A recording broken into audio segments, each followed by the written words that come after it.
heboh pada bulan Ramadan tahun 5 Hijriah ketika turun ayat-ayat membela Aisyah radhiyallahu taala anha ketika Aisyah dituduh berzina dengan suatu kisah disebut haditsatul ifk.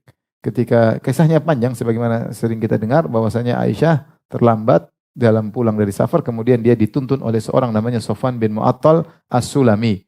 Sehingga akhirnya Sofwan bin Mu'attal As-Sulami menuntun Aisyah di siang hari bolong masuk kota Madinah.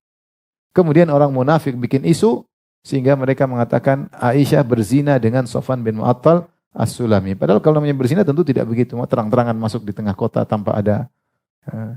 Akhirnya Rasulullah SAW bingung karena tuduhan sudah tersebar. Maka Rasulullah mulai merubah sikap. Rasulullah SAW hanya jenguk Aisyah, hanya mengatakan kaifatikum, yaitu kaifahaluk. Aisyah jawab, kemudian Rasulullah pergi.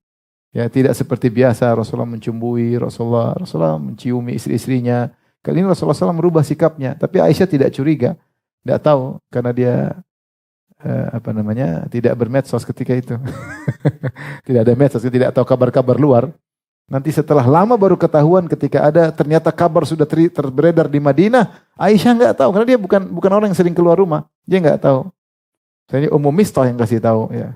Tak Isa Mistah ketika terjadi bilang celaka si Mistah. Kenapa kau bilang anakmu celaka? Tidakkah kau tahu apa yang tersebar?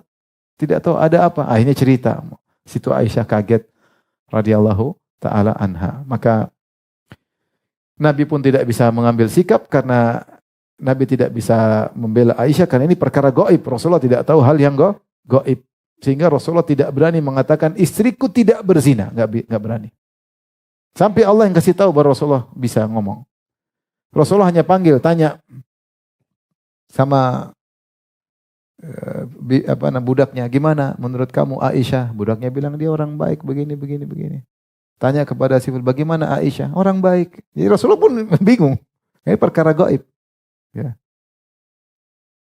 Bukan kalau wali-wali zaman sekarang kan langsung tahu, tinggal kirim jin, apa kemarin kejadian atau Rasulullah nggak tahu sampai berapa hari, sebulan lebih